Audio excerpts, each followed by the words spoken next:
Hello guys, welcome to new video. कैसे हो आप सब लोग? आई होप आप सभी लोग अच्छे होंगे। ये हमारा सीटेट की पेपर 2 का जो साइंस का पेपर है उसका लास्ट टॉपिक होगा। ठीक है, तो चलिए शुरू करते हैं आज का टॉपिक, जो कि है नेचुरल रिसोर्सेज। देखिए, नेचुरल रिसोर्स के बारे में मैंने आप लोगों को पहले भी बताया है। नेचुरल रिसोर्सेज वो होता है जो हमें आसानी से नेचर से ही मिल जाता है। ठीक है, एक सेंटेंस में अगर बताना चाहूँ तो ऐसा है, the sources that are obtain from nature. जो नेचर से ऑब्टेन हो जाता है उसे हम नेचुरल रिसोर्सेज कहते हैं। ठीक है, और उसको उसको भी नेचुरल रिसोर्स को भी दो टाइप से डिवाइड किया गया है। पहला है इनएग्जिस्टेबल नेचुरल रिसोर्स, और वो दूसरा है एग्जिस्टेबल नेचुरल रिसोर्स। ठीक है, इनएग्जिस्टेबल का मतलब क्या होता है? एक सेंटेंस में मैं अगर बताऊँ, this resources are present in unultimate unultimated unlimited quantity in nature. ठीक है, जो अनलिमिटेड क्वांटिटी में होता है नेचर में उसे कहते हैं हम, और मतलब and are not likely to be exhausted by human activity, for example sunlight and air, जो कि हम हमारे यूज़ करने से ख़त्म नहीं होगा कभी भी, और अनलिमिटेड क्वांटिटी में मिलता है हमारे एनवायरनमेंट में। उसे हम कहते हैं इन एग्जस्टेबल नेचुरल रिसोर्सेज। फॉर एग्जांपल आप लोगों को बताया मैंने सनलाइट और एयर जो भी होता है। और दूसरा है हमारा एग्जस्टेबल एग्जॉस्टिबल नेचुरल रिसोर्स। एग्जॉस्टिबल मतलब क्या होता है? जो कि मतलब अगर ज़्यादा हम यूज़ करते रहे तो एक दिन ख़त्म हो जाएगा और आने वाले हमारे भविष्य प्रजन्म के लिए नहीं रहेगा। ठीक है, तो इसमें क्या है, मैं एक सेंटेंस में अगर बताऊँ, this resources are present in limited quantity में रहता है नेचर में, and this can be exhausted by human activity. हमारी एक्टिविटी से वो ख़त्म हो सकता है। फॉर एग्जांपल फॉरेस्ट मतलब अगर हम लोग जंगल को काटते रहे तो एक दिन वो जंगल ख़त्म हो जाएगा। ठीक है, और फिर वाइल्ड लाइफ जो भी है, अगर हम शिकार करते हैं तो एक दिन वो सारे जो भी एनिमल्स हैं वो ख़त्म हो जाएंगे। मिनरल्स है जैसे कि पेट्रोलियम है, वो सब कुछ। इसीलिए हमारे अभी की गवर्नमेंट वो क्या कहते हैं उसे, इलेक्ट्रिकल व्हीकल्स को ज़्यादा प्रायोरिटी दे रहे हैं। ठीक है, और वैसे ये कोयल है, पेट्रोलियम है, नेचुरल गैस है। ठीक है, ये होता है, ये रहा हमारा नेचुरल रिसोर्स का डेफिनेशन और टू टाइप्स के बारे में। ठीक है, चलिए नेक्स्ट पेज में चलते हैं, जो कि है हमारा एयर। ठीक है, देखिए एयर क्या है। एयर के बारे में होता है पता है, जो हमारे एटमॉस्फेयर में रहते हैं एयर, वो उनको एयर कहते हैं। और यहाँ पे एक लाइन लिखा है मैंने, वो देख सकते हैं, जो कि है air is a mixture of all this gases. 78% nitrogen, oxygen 20.95%, carbon dioxide. ये कार्बन डाइऑक्साइड होना चाहिए था CO2 होना चाहिए था। वो टू जो है वो सफिक्स में होना चाहिए था, पर सफिक्स में नहीं है। ठीक है, वो है कार्बन डाइऑक्साइड, और जो कि हमारे एनवायरनमेंट में नेचर में कितना है, 0.0331% में है। ठीक है, और आर्गन है 0.93% में, and others like water vapor and smoke constitutes about 0.04% of air। ठीक है, इसमें आप लोगों को एयर के बारे में एक आइडिया लग गया होगा। अभी चलते हैं नेक्स्ट पेज में, देखते हैं क्या है उसमें। वो है एयर पोल्यूशन। देखिए, इस टर्म से ही हम सब लोगों को पता होगा, एयर पोल्यूशन में हम बहुत मतलब अभी बहुत गवर्नमेंट्स बहुत सारी स्कीम्स लेके आ रहे हैं। यूएन में भी, मतलब यूनाइटेड नेशंस के उसमें भी इंडिया ने बात किया है इसके लिए कि हमारे एयर पोल्यूशन को कंट्रोल करना है अभी। ठीक है, तो एयर पोल्यूशन आप देख सकते हैं इंडस्ट्रीज से जो भी धुआं निकलता रहता है, या फिर जो भी हम फ्यूल्स को जलाते हैं जंगल में, जब आग लग जाता है तो एयर पोल्यूशन ज़्यादा होता है। ठीक है, जैसे कि अमेज़न में जब लगा था, वो आग लगा था अमेज़न के जंगल में, ब्राज़ील में, तो उसमें क्या हुआ था, उसके कारण बहुत एयर पोल्यूशन हुआ था और वाइल्ड लाइफ भी खतरे में था। राइट, तो ये होता है एयर पोल्यूशन के बारे में। अगर मैं एक लाइन में बताऊँ कुछ, तो when air is contaminated, air जब कंटामिनेट हो जाते हैं बाई अनवांटेड सब्सटेंसेस के द्वारा, जब एयर कॉन्टामिनेट हो जाता है, and have a harmful effect, जब हार्मफुल इफेक्ट देता है on both living and non living referred, जब both living and non living को इफेक्ट करता है, हार्मफुल इफेक्ट करता है, तो उससे कहते हैं हम एयर पोल्यूशन। ठीक है, और यहाँ पे एक टर्म है एयर पोल्यूटेंट। एयर पोल्यूटेंट के बारे में अगर हम बात करें, the substances which contaminate the air, जो सब्सटेंस एयर को पोल्यूट करता है, सब्सटेंसेस एयर को कॉन्टामिनेट करते हैं, उसे क्या कहते हैं, एयर पोल्यूटेंट। ओके, चलते हैं नेक्स्ट पेज में, देखते हैं उसमें क्या है। वो है वाटर। ठीक है, वाटर के बारे में आप लोगों को पता होगा, ये वाटर भी एक नॉन रिन्यूएबल एनर्जी में है, जो मतलब इनएग्जॉस्टेबल रिसोर्सेज में है। कभी ख़त्म हो सकता है, कभी ना कभी ये डेंजरस जोन में है एक्चुअली, तो इसे हम एग्जॉस्टेबल नेचुरल रिसोर्स में रख सकते हैं। ठीक है, about 2/3 of earth surface is, मतलब फ्रेश वाटर के बारे में अगर बात करूँ तो खतरे में है, कभी ना कभी ख़त्म हो सकता है फ्रेश वाटर। ठीक है, तो about 2/3 of earth surface is enclose by water.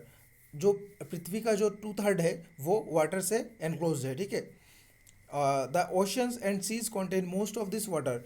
जो ओशंस है और सीज है उसमें क्या हुआ, वाटर है। 91% of earth surface is covered with water. जो पृथ्वी का जो सरफेस है वो 71% वाटर से ही कवर्ड है। ठीक है, देखते हैं नेक्स्ट क्या है।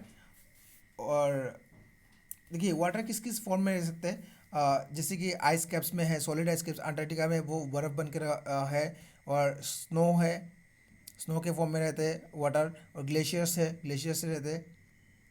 ठीक है, अभी देखते हैं वाटर पोल्यूशन। ठीक है, वाटर पोल्यूशन, अभी ये फोटो देख के, पिक्चर देख के आप लोग वो क्या कहते हैं उसे, घबराना मत, क्योंकि ये जो है हम लोगों ने ये क्रिएट किया है। ठीक है, जब भी कुछ भी होता है, हम लोग किसी भी चीज़ों, किसी भी प्लास्टिक या फिर कुछ कोई भी हमारे घर में जो वेस्ट होता है वो जाके हम नदी या नाले में फेंक देते हैं। जब वो फेंक देते हैं तब क्या होता है, तब जाके ये पूरा गंदा हो जाता है, पूरा जो भी होता है स्ट्रीम, रिवर, सब कुछ पोल्यूट हो जाता है। इसी के लिए वाटर पोल्यूशन कॉज होता है। और इसके बारे में, वाटर पोल्यूशन के बारे में आप लोगों को डीपली बताने की ज़रूरत नहीं है। आप लोग किसी मूवीज़ में या फिर हर रोज़ इसके बारे में जान सकते हैं कि वाटर पोल्यूशन क्या है। और वाटर पोल्यूशन से क्या क्या डेंजरस सीवियर डिजीज़ होता है वो मैं आप लोगों को बता देता हूँ। कॉलेरा वाटर पोल्यूशन से होता है, typhoid, dysentery, jaundice, bone disorder, वो सब कुछ वाटर पोल्यूशन से होता है। ठीक है, तो अभी बात आता है कि हम लोग कैसे इसे कंट्रोल कर सकते हैं, राइट। वाटर पोल्यूशन को कैसे मैनेज करके, मतलब पोल्यूशन ना हो, कैसे ना होने दे, उसमें बात करते हैं। इसके लिए वाटर मैनेजमेंट के लिए गवर्नमेंट ने भी बहुत सारे स्कीम्स लाए हैं। और हम क्या कर सकते हैं, हमारी तरफ से हम क्या कर सकते हैं, देखिए हम कुछ मतलब जो भी वेस्ट होगा उसे नदी या नाले में ना फेंक के, या फिर जो भी हमारा क्या होता है, इंडस्ट्रीज से जो बहुत सारा वेस्ट निकलता है उसके थ्रू डायरेक्ट पाइपलाइन से डायरेक्ट जगह नदी में जो गिरता है, वो वेस्ट को पहले किसी जगह पे कौन सा, मतलब इसको प्योरीफाई करके फिर नाले में जाने दे, तब वो हम उसे कंट्रोल कर सकते हैं। ओके, अभी और गवर्नमेंट्स के तो बहुत सारे स्कीम्स है ही, वो काम कर रहे हैं उसके ऊपर। ये रहा हमारा वाटर पोल्यूशन के बारे में। ठीक है, देखते हैं नेक्स्ट क्या है। नेक्स्ट है वाटर मैनेजमेंट। देखिए हम वाटर को कैसे मैनेज कर सकते हैं। ठीक है, जब मतलब वाटर को अगर अगर हमें बहुत देर तक अर्थ में वाटर पानी चाहिए, फ्रेश वाटर चाहिए, पीने लायक पानी चाहिए, तो हम इसे फॉलो कर सकते हैं। इस साइकिल को देख सकते हैं आप। साइकिल में क्या है, पहले सोर्स होता है, किसी भी सोर्स से हमें पानी मिलता है। ठीक है, फिर होता है वाटर ट्रीटमेंट, वाटर को ट्रीटमेंट करते हैं हम। ट्रीटमेंट मतलब अगर वो वाटर प्योर ना हो तो हम इसे फ़िल्टर में रखते हैं या फिर कुछ भी करते हैं, उससे हम वाटर मैनेज उसे प्यूरीफाई करते हैं। ठीक है, फिर उसे यूज़ करते हैं, जब हमें जहाँ पे ज़रूरत होता है हम वहाँ पे उसे यूज़ करते हैं, राइट। फिर यूज़ करके हम क्या करते हैं, जब यूज़ हो जाता है वो पानी, मान लीजिए अगर हम नहा रहे हैं तो नहाने के बाद वो पानी यूज़ हो गया, तो जब वो यूज़ हो जाता है तब तो उसका कोई काम नहीं होता, हम उसे ऐसे ही नाले में बहा देते हैं, राइट।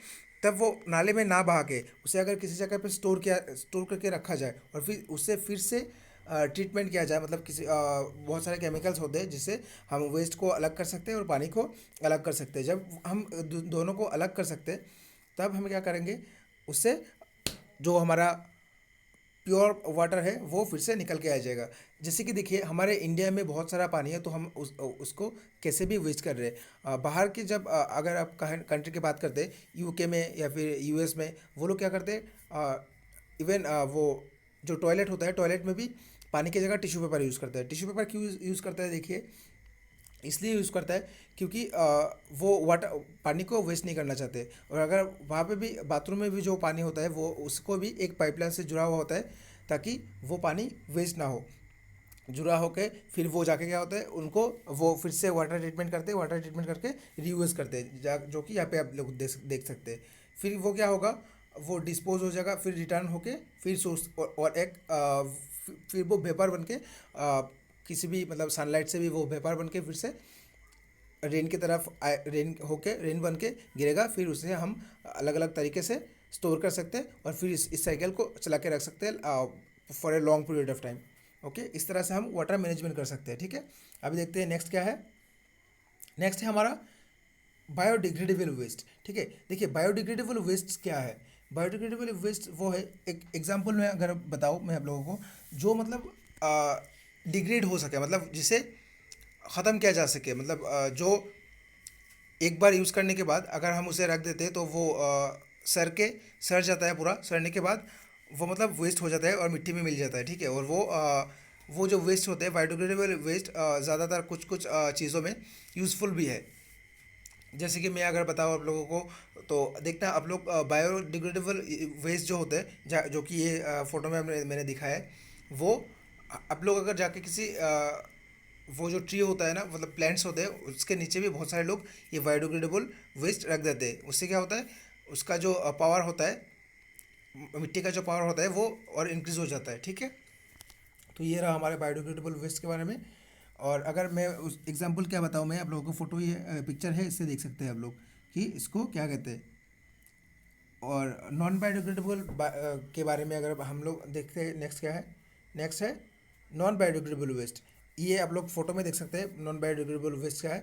जो प्लास्टिक, स्टील और फिर कांच के जो बोतल होते हैं, वो क्या होता है, नॉन बायोडिग्रेडेबल वेस्ट। ठीक है, नॉन बायोडिग्रेडेबल डिग्रेडेबल वेस्ट मतलब जो ख़त्म ना किया जाए। कि देखिए हम लोग प्लास्टिक को अगर ना जलाए, ऐसे ही रख दे या फिर नदी में फेंक दे, तो वो ऐसे ही रहता है। अगर आप कुछ दिन बाद देखेंगे तो वो वैसे ही रहता है। या फिर प्लास्टिक का कोई भी क्या होता है, जो भी चीज़ होता है, प्लास्टिक का एक रस्सी मान लीजिए, तो वो कभी ऐसे ही ख़त्म नहीं हो जाता, बहुत टाइम के बाद ये ख़त्म होता है। जैसे कि आज ही मैंने एक वीडियो देखा था यूट्यूब पे, जिसमें दिखा रहा था कि एक वो गाय था और उसके गले में एक वो रस्सी था। रस्सी मतलब बहुत ज़ोरों से लगा हुआ था, और लग के क्या हुआ, ये तो नॉन बायोडिग्रेडेबल है, तो वो लग के उसके गला पूरा सड़ रहा था एक साइड से। ठीक है, जब वो फिर एक एनिमल रेस्क्यूअर टीम ने उसे पकड़ के उसको ठीक किया।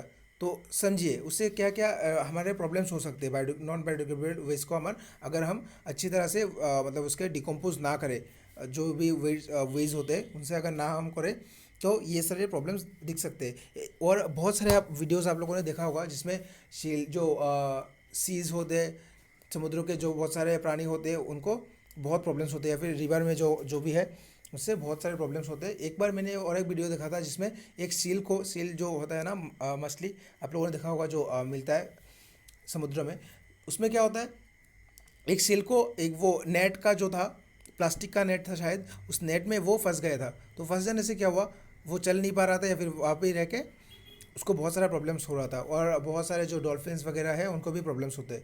तो तब एक किसी ने वीडियो जो वीडियो बना रहा था, तो उसने जाके उसको फिर वहाँ से निकाला और फिर से छोड़ा। तो नॉन बायोडिग्रेडेबल वेस्ट को डिग्रेडेबल बनाना बहुत ज़रूरी है। इसीलिए गवर्नमेंट अभी देखना, आप लोग अगर मॉल में जाते हैं तो मॉल में जाने के बाद क्या होता है कि हमें वो नहीं देते प्लास्टिक्स के थैली, पहले देते थे प्लास्टिक्स के थैली, अभी नहीं देते, अभी वो डिग्रेडेबल वाले देते, कागज़ के देते, ताकि वो जाके आगे जाके डिकम्पोज हो जाके। ठीक है, तो हमें भी वही यूज़ करना चाहिए। और देखना आप लोग, ठीक है, हमें यूज़ मतलब ऐसा नहीं है क्योंकि हमने बहुत पहले से यूज़ किया हुआ है प्लास्टिक्स को, तो अभी अचानक से वो यूज़ करना थोड़ा प्रॉब्लम हो सकता है। फिर भी हमें धीरे धीरे अपने आप को अपडेट करना होगा इसके साथ, क्योंकि फिर हमारे बारे में हम चिंता करें तो नहीं चलेगा, हमें फ्यूचर के बारे में भी चिंता करना होगा। ठीक है, चलिए ये रहा नॉन बायोडिग्रेडेबल वेस्ट के बारे में। अभी देखते हैं नेक्स्ट क्या है। नेक्स्ट है सॉयल। देखिए सॉयल क्या है, एक सेंटेंस में मैं अगर बताऊँ, the soil is a natural cover layering the earth surface. जैसे कि वाटर था, वैसे ही सॉयल है जो अर्थ को, पृथ्वी को कवर करके रखा है, जो कंपोज होता है किससे, वाटर और एयर, ऑर्गेनिक मैटर और मिनरल पार्टिकल से सॉयल फॉर्म होता है। ठीक है, और देखते हैं अभी नेक्स्ट क्या है। नेक्स्ट है हमारा टाइप्स ऑफ सॉयल। देखिए टाइप्स ऑफ सॉयल में बहुत सारा है, उसमें कुछ ही मैंने सिलेक्ट किया है, जैसे कि लेटराइट सॉयल। ठीक है, लेटराइट सॉयल देखिए कैसा होता है, they are found in high rainfall areas, जहाँ पे बहुत बारिश होता है उसी जगह में लेटराइट सॉइल जो है, लेटराइट सॉइल मिलते हैं। ठीक है, उसमें क्या होता है देखिए, वो रेड कलर्स के होते हैं। ठीक है, और एसिडिक नेचर्स के होते हैं। फिर बात करते हैं जो है नेक्स्ट, वो है रेड सॉइल। रेड सॉइल क्या है, this soil has low fertility and less leached than laterite soils. उसमें क्या होता है, लो फर्टिलिटी होता है, रेड सॉइल्स में फर्टिलिटी लो होता है। अगर आपको आए एक एग्जांपल आए, क्वेश्चंस में आए, पूछा जाए कि कौन सा वाला है जिसमें फर्टिलिटी रेट लो है, तो आप बता सकते हैं, और ऑप्शन में रेड सॉइल्स रहे तो रेड सॉइल आप बता सकते हैं। ठीक है, नेक्स्ट है ब्लैक सॉइल। ब्लैक सॉइल में क्या होता है देखिए, they are found in basaltic bedrock and characterised by high water retention. ये हाई वाटर रिटेंशन, वाटर को रिटेन कर सकता है। And these are form with lava flow. वो कैसे फॉर्म होता है, लावा को फ्लो को वो करके। ठीक है, एंड कॉटन, वो ब्लैक सॉइल्स में कॉटन ज़्यादा अच्छा से अच्छे ग्रो होता है। ठीक है, अभी बात करते हैं फोटजोल के बारे में। जो फोटजोल है वो ह्यूमिड और लेटीट्यूड फॉरेस्ट में होते हैं। ठीक है, और वो फर्टाइल होते हैं। ठीक है, ये अगर फोटजोल आपको रहे ऑप्शंस में, तो ये हो सकता है फर्टाइल, जो जो भी है फर्टाइल, फर्टिलिटी रेट जिसका ज़्यादा होगा, जिसमें मतलब कोई भी प्लांट्स और फिर खेत लगाना जिस जिस मिट्टी में अच्छा होता होगा, अगर एग्जांपल में आए फोटजोल, तो आप इसे दे सकते हैं। ठीक है, बात करते हैं नेक्स्ट टॉपिक के बारे में। और भी बहुत सारा है, अगर आप लोगों को चाहिए तो आप लोग मुझे कमेंट्स करके बता सकते हैं, मैं आप लोगों को एक फ़ोटो या फिर कुछ भी भेज दूंगा। ठीक है, देखते हैं नेक्स्ट। नेक्स्ट है हमारा लैंड रिसोर्सेज। देखिए लैंड रिसोर्सेज क्या है, लैंड मतलब land is a very important resource as it supports natural vegetation. Land क्या है, जो एक बहुत अच्छा नेचुरल वेजिटेशन सपोर्ट है, जिससे नेचुरल वेजिटेशन होता है, वाइल्ड लाइफ में उसमें रहते हैं, ह्यूमन लाइफ, वाइल्ड लाइफ, और वेरियस इकोनॉमिक एक्टिविटीज़ जो भी होता है वो लैंड रिसोर्सेज में होता है। राइट, स्पेस के बारे में अभी बता छोड़िए, अगर इंडस्ट्रियलाइजेशन की हम बात करें या फिर कुछ भी होता है जो अर्थ में ही होता है, फिर लैंड में ही होता है। ठीक है, और कम्युनिकेशन सिस्टम जो भी होते हैं लैंड में ही होते हैं, तो वो सब होता है हमारे हाथ आता है किसमें, लैंड रिसोर्स के अंडर, लैंड रिसोर्सेज के अंडर में। देखते हैं नेक्स्ट। नेक्स्ट है मिनरल रिसोर्सेज। मिनरल रिसोर्सेज क्या है, जो अंडरग्राउंड में मिलता है, मतलब लैंड जो होता है, लैंड के नीचे जो मिलता है उसे कहते हैं हम, नीचे जो मिनरल्स मिलते हैं, मिनरल्स जो मिलते हैं हमें, for example iron, manganese, bauxite, mica, copper, gold are some of the important minerals of mineral sources in India.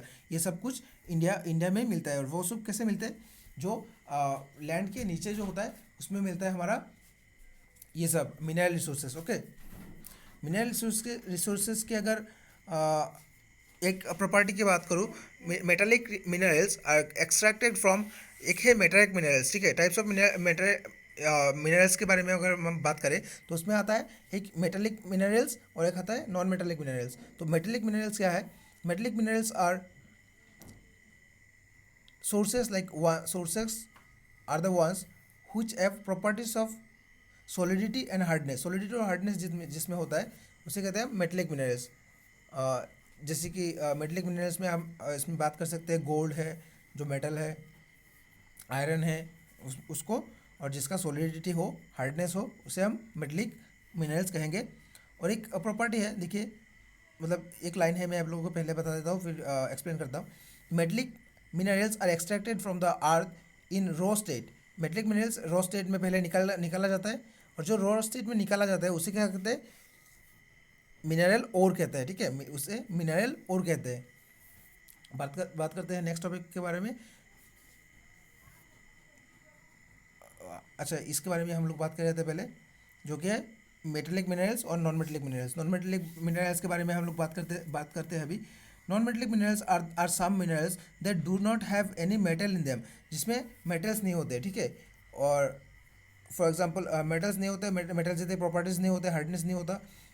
For example sulphur, phosphorus, carbonate and so on, सब कुछ है क्या है, वो है नॉन मेटेलिक मिनरल्स। ठीक है, अभी देखते हैं नेक्स्ट क्या है हमारा। नेक्स्ट है एनर्जी रिसोर्सेज। एनर्जी रिसोर्सेज क्या है देखिए, resources which are use as power to run industries. Industries को रन करने के लिए यहाँ पे पावर दो बार आ गया, आप लोग एक बार पढ़ना। Use as power to run industries को रन करने के लिए जो पावर चाहिए होता है, एनर्जी चाहिए होता है, वो उसे ही कहते हैं हम एनर्जी रिसोर्सेज कहते हैं उसे, ठीक है। उसमें देखते हैं नेक्स्ट क्या है इसका। उसमें नेक्स्ट है types of sources of energy. देखिए दो टाइप्स के सोर्सेज ऑफ एनर्जी होता है, एक होता है कन्वेंशनल सोर्सेज, एक होता है नॉन कन्वेंशनल सोर्सेज। पहले कन्वेंशनल के बारे में बता देता हूँ। Conventional sources like coal, petroleum and have been used for a long time. They take millions of years to form again. जो कन्वेंशनल सोर्सेज वो होते हैं जो कि जैसे पेट्रोलियम और कोल हो गया, वो बहुत टाइम लगाते हैं पहले बनने के लिए, मिलियंस ऑफ ईयर्स लगाता है, उसे कहते हैं। और for example thus they are finite and non renewable. वो लोग क्या होता है, वो this type of energy of sources are non renewable, मतलब इसे फिर से बनाया नहीं जा सकता, क्योंकि मतलब इस जनरेशन में तो बनाया नहीं जा सकता, क्योंकि इसके लिए कितना टाइम लगता है, देखिए मिलियंस ऑफ ईयर्स लगता है, ठीक है। तो उसे कहते हैं हम कन्वेंशनल सोर्सेज। नेक्स्ट होता है, नेक्स्ट क्या है, नेक्स्ट है non conventional sources. Non conventional sources क्या है, non conventional sources of energy have come to use recently हमने नॉन कन्वेंशनल सोर्सेज को हमने यूज़ करना शुरू किया है। दिस इंक्लूड विंड पावर आता है इसके अंदर में, सोलर एनर्जी आता है, टिंडल एनर्जी आता है, जियोथर्मल एनर्जी आता है, एटॉमिक एनर्जी आता है, बायोगैस आता है, ठीक है, जो फ्रीली अवेलेबल है और यूजुअली इनएग्जिस्टेबल एंड रिन्यूएबल। इससे रिन्यूएबल मतलब ये कभी भी ख़त्म ना होने वाला चीज़ है, और क्या होता है वो रिन्यू किया जा सकता है, ठीक है। देखते हैं नेक्स्ट क्या है हमारा। नेक्स्ट है सोर्सेज ऑफ एनर्जी, जिसको मैंने आप लोगों को बता रहा था। तो उसमें देखिए एक है कन्वेंशनल, एक है नॉन कन्वेंशनल, और फिर क्या है, फिर है कन्वेंशनल का अंदर दो टाइप का आता है, एक होता है कमर्शियल, एक होता है नॉन कमर्शियल। और नॉन कन्वेंशनल के अंदर में हमारा आता है bio energy, solar energy, wind, tidal energy from urban waste. और अगर कमर्शियल के बारे में बात करें तो उसमें आता है कोयल आता है, पेट्रोलियम आता है, और फिर इलेक्ट्रिसिटी आता है, ठीक है। और अगर हम इसके बारे में बात करें नॉन कमर्शियल, तो उसमें आता है फायरवुड, स्ट्रो, ड्राई डंग, ओके। देखते हैं नेक्स्ट क्या है हमारा। नेक्स्ट है बायोमास। देखिए इस टर्म को समझना जरूर है। बायोमास क्या है, the volume of living organisms per unit area. एक किसी भी पर्टिकुलर एरिया में जो लिविंग ऑर्गेनिजम्स रहते हैं, मतलब किसी एक पर्टिकुलर एरिया में समझ लीजिए कुछ एक ह्यूमन्स बीइंग या फिर किसी भी लिविंग ऑर्गेनिज्म रह रहे हैं, तो उसे कहते हैं, क्या कहते हैं हम, बायोमास, ठीक है। ये इस सेंटेंस से आप लोगों को पता चल जाएगा कि बायोमास क्या है। बात करते हैं नेक्स्ट टॉपिक, देखते हैं नेक्स्ट क्या है। नेक्स्ट है हमारा न्यूक्लियर पावर इन इंडिया। देखिए इंडिया का न्यूक्लियर पावर के बारे में बात करते हैं पहले। न्यूक्लियर पावर क्या है, India is rich in certain atomic और न्यूक्लियर मिनरल्स। इंडिया इन सब चीज़ों के लिए रिच है, in certain atomic and nuclear minerals, atomic और न्यूक्लियर मिनरल्स के लिए। यूरेनियम एक है इनमें से। Uranium mines are located in Singhbhum in Rajasthan and parts of Singhbhum in Bihar and parts of Rajasthan में यूरेनियम मिलता है, ठीक है। ये हुआ हमारा क्या है, न्यूक्लियर पावर इन इंडिया। वैसे न्यूक्लियर पावर में थोड़ा पीछे ही है ना, कैसे एक सेंटेंस है, सुन लीजिए। India is deficient in quality of coal and natural oil और क्वालिटी ऑफ कोल में डेफिशिएंट है, मतलब डेफिशिएंट है। And nuclear power is expected to play a complementary role, ठीक है। तो nuclear power expected to play a complementary role expect करता है कि कॉम्प्लीमेंट्री रोल प्ले करे, ठीक है। देखते हैं नेक्स्ट क्या है। नेक्स्ट है हमारा सोलर एनर्जी। देखिए सोलर एनर्जी क्या है, India is a tropical country, it has enormous possibilities of tapping solar energy. Solar energy जो मतलब आप मैंने पहले ही बताया नॉन कन्वेंशनल एनर्जी है, जो कि कभी ख़त्म ना होने वाला, इनएग्जिस्टेबल एंड नॉन रिन्यूएबल है, ठीक है। तो इंडिया एक सोलर एनर्जी के लिए एक अच्छा कंट्री है, जिसमें सोलर एनर्जी इजीली प्रोड्यूस किया जा सकता है या फिर है, ठीक है। India is a tropical country मतलब आप लोग समझ रहे हैं, जिसमें कि बहुत सारा पेड़ है या फिर जो भी है, और रेन फॉरेस्ट है, तो उसके लिए इसे ट्रॉपिकल कहा जाता है, ठीक है। इट इज और इसे एनॉर्मस पॉसिबिलिटीज़ है क्या करने के लिए, टैपिंग ऑफ सोलर एनर्जी, ठीक है। बात करते हैं नेक्स्ट जो कि है विंड एनर्जी। विंड एनर्जी क्या है देखिए, this have been set up in the windy areas. Windy areas में ही विंड एनर्जी से कैसे क्या कर सकते, देखिए सोलर एनर्जी से भी पावर प्रोड्यूस किया जा सकता है और विंड एनर्जी से भी पावर प्रोड्यूस किया जा सकता है, ठीक है। This have been set up in the windy areas में इनको सेट किया जाता है। एंड कंट्री लाइक इंडिया में क्या होता है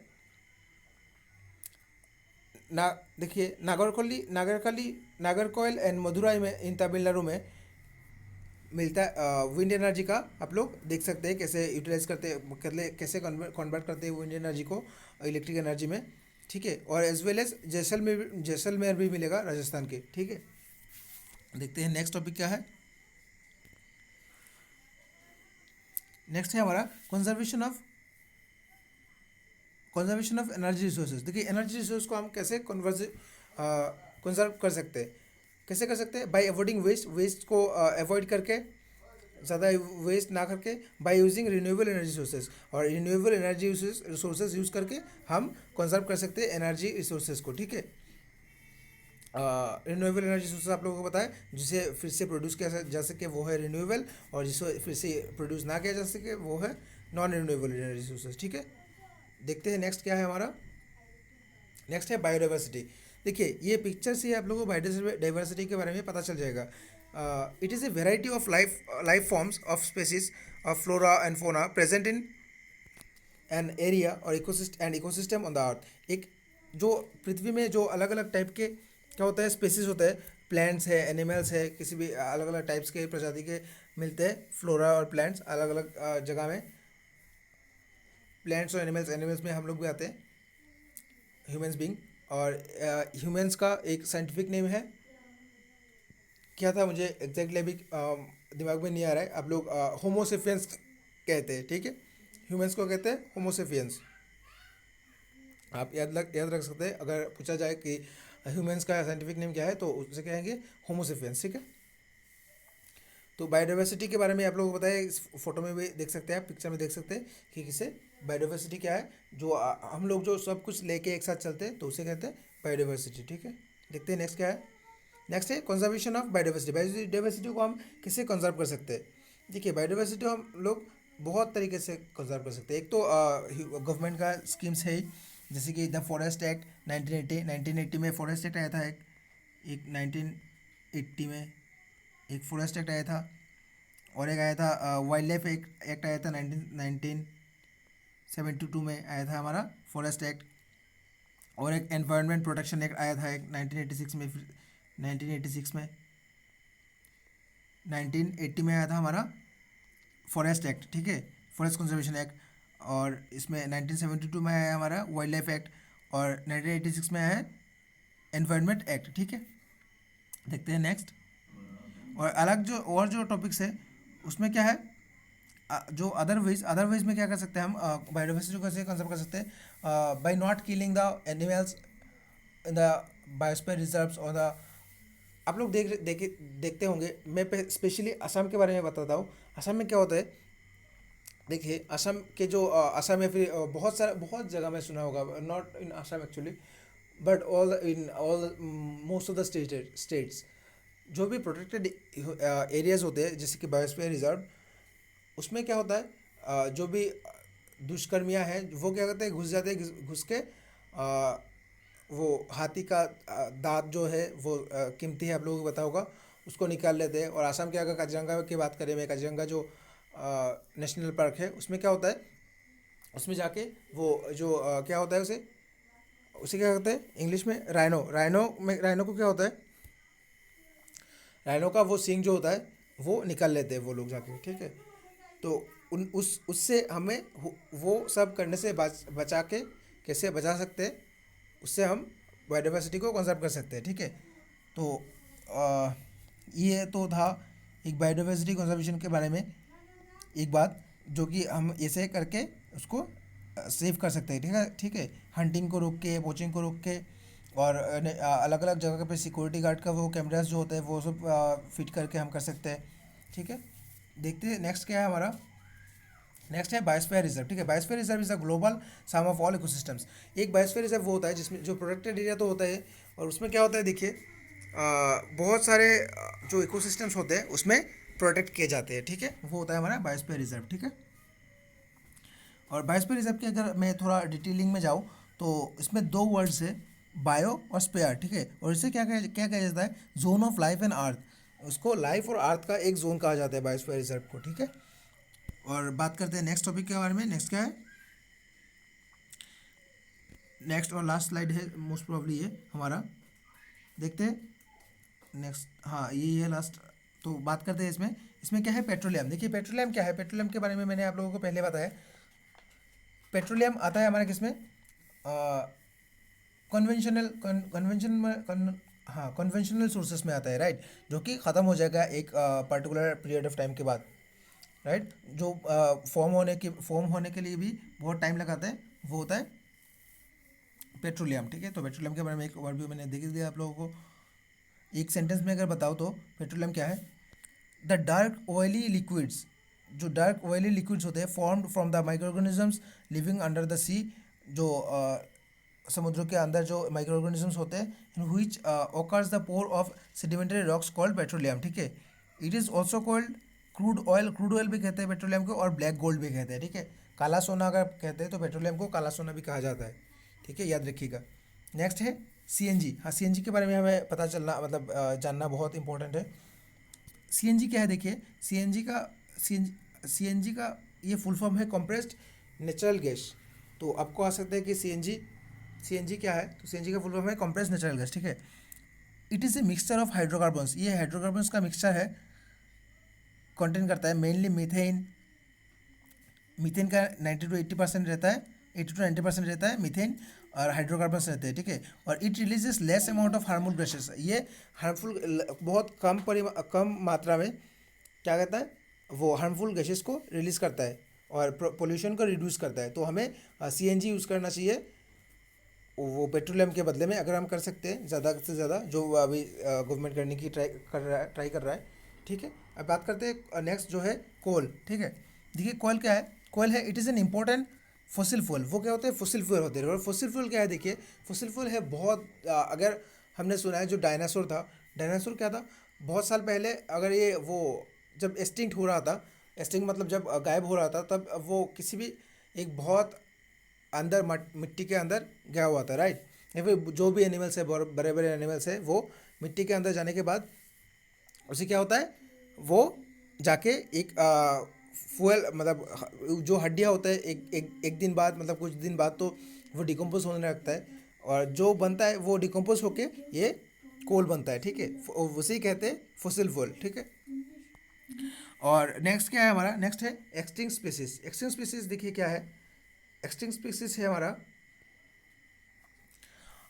जो मतलब ख़त्म हो रहा है दुनिया से, जो ख़त्म हो रहा है धीरे धीरे, उसे कहते हैं हम extinct species. Species that are not longer found in the world, जो ख़त्म हो गया है ऑलरेडी दुनिया से, उसे कहते हैं हम एक्सटिंक्ट स्पीसीज। तो फॉर एग्जांपल हम डायनासोर को एक्सटिंक्ट स्पीसीज कह सकते हैं, जो अभी की दुनिया में नहीं है, या फिर जो भी था अभी जो अपडेटेड मतलब हैबिटेट के लिए जो चेंज होके अभी के दिन में है या फिर पहले थे, उसके बारे में वो है हमारे एक्सटिंक्ट स्पीसीज जो ख़त्म हो गए हैं। ठीक है, बात करते हैं एंडेंजर्ड और थ्रेटेंड स्पीसीज के बारे में। तो एंडेंजर्ड या थ्रेटेंड स्पीसीज वो है जो मतलब ख़त्म होने के कगार पे ही है, कुछ दिन बाद या फिर कुछ सालों बाद वो धीरे धीरे या फिर अभी लेस नंबर में है, उसे हम क्या कहते हैं, एंडेंजर्ड स्पीसीज। ठीक है, एक लाइन में बताऊँ मैं तो एंडेंजर्ड स्पीसीज और threatened species is that one whose number has been reduced, वो नंबर रिड्यूस होता जा रहा है, और टू ए क्रिटिकल नंबर तो मतलब कुछ ही संख्या में वो जिंदा है। ठीक है, unless it is protected and conserve, जब तक वो उसे प्रोटेक्ट नहीं किया जाता है, कंजर्व नहीं किया जाता, तो तब तक वो ख़त्म होते जा रहा है, उसे कहते हैं हम एंडेंजर्ड या थ्रेटेंड स्पीसीज। ठीक है, नेक्स्ट है हमारा वर्नरेबल स्पेसीज। वर्नरेबल स्पेसीज क्या है, देखिए species that is one whose population is facing continuous decline. Vulnerable species क्या है, जो किसी भी एक पॉपुलेशन का जो कंटिन्यूस डिक्लाइन दिख रहा है, मतलब धीरे धीरे ख़त्म हो रहा है ड्यू टू हैबिटेट डिस्ट्रक्शन। जो हैबिटेट डिस्ट्रैक्ट हो रहा है सॉइल इरोशन बताइए, या फिर हम जो पेड़ काट रहे हैं तो उससे उसका हैबिटेट, किसी भी एक प्रजाति का हैबिटेट डिस्ट्रैक्ट हो रहा है, तो उससे क्या होता है, वो एक्सटिंक्ट होना शुरू हो जाता है, धीरे धीरे एंडेंजर्ड होना शुरू हो जाता है। तो उसे कहते हैं वल्नरेबल, ठीक है। उससे क्या करेंगे हम, हैबिटेट डिस्ट्रक्शन और ओवर एक्सप्लोरेशन ओवर एक्सप्लोरेशन की वजह से भी वो हो रहा होगा, ठीक है। उसे कहते हैं हम वल्नरेबल स्पीसीज। फिर है रेयर स्पीसीज। देखिए रेयर स्पीसीज क्या है, species that are localised within a restricted area. जब रेस्ट्रिक्टेड एरिया में होता है, कोई भी रेस्ट्रिक्टेड एरिया में स्पीसीज मिलता है, तो हम क्या कहते हैं इसे, rare species, okay. Rare species, such species are not endangered or not vulnerable. वो नो तो नहीं तो एंडेंजर्ड है ना वल्नरेबल है, पर वो रेयर स्पीसीज है, कभी नहीं मिलने वाला। आप लोगों ने सुना होगा वो वाला रेयर स्पीसीज अभी मिला है, वो जो भी नया नया स्पीसीज मिलता है तो आपने सुना होगा कि ये रेयर स्पीसीज है, बहुत कम जगह पे मिलता है। जब जो बहुत कम जगह पे मिलता है वो होता है रेयर स्पीसीज, ठीक है। नेक्स्ट है रेयर डाटा बुक। देखिए रेयर डाटा बुक क्या है, जो एंडेंजर स्पीसीज के लिस्ट स्पीसीज का जो, देखिए एंडेंजर स्पीसीज जो है वो प्लांट्स का भी हो सकता है या फिर एनिमल्स का भी हो सकता है, ठीक है। तो उसमें क्या है, अगर उनको जब एंडेंजर स्पीसीज को जब हमें किसी एक बुक में तो उसे कंटेन करके रखना होगा ना, कि जैसे कि वो अगर आप बीएसआई में जाएंगे, बीएसआई मतलब जो कोलकाता में जो है, कोलकाता के शिवपुर में जो है, उसमें क्या है, बीएसआई मतलब बोटानिकल सर्वे ऑफ इंडिया। तो उसमें अगर आप वो वहाँ पे जाके ऑडिटोरियम में आप वो उनका एक पूरा लिस्ट है उनका एंडेंजर स्पीसीज का, ठीक है। वैसे भी आप लोगों को वैसे ही मिल सकता है, गूगल पे आप लोग देख सकते हैं कि रेड डाटा बुक में कौन कौन सा रिसेंटली कौन सा वाला ऐड हुआ है या नहीं। मतलब जो भी स्पीसीज धीरे धीरे ख़त्म हो रहा है, एंडेंजर्ड हो रहा है, उसको लिस्ट करके रखा जाता है, उसे कहते हैं हम रेड डाटा बुक, ठीक है। तो आई होप ये सेशन आप लोगों को अच्छा लगा होगा। अगर ये सेशन आप लोगों को अच्छा लगा है तो please like share and subscribe कर देना। और एम रखते हैं इस वीडियो का 10 लाइक। अगर 10 लाइक मिलता है तो मैं अगला नेक्स्ट सीटेट का क्वेश्चंस बनाऊंगा, नहीं मिलता है तो भी तो बनाऊंगा, पर फिर भी एम रखते 10 लाइक्स, ठीक है। तब तक के लिए खुश रहे, अच्छे से एग्ज़ाम दे, टेक केयर।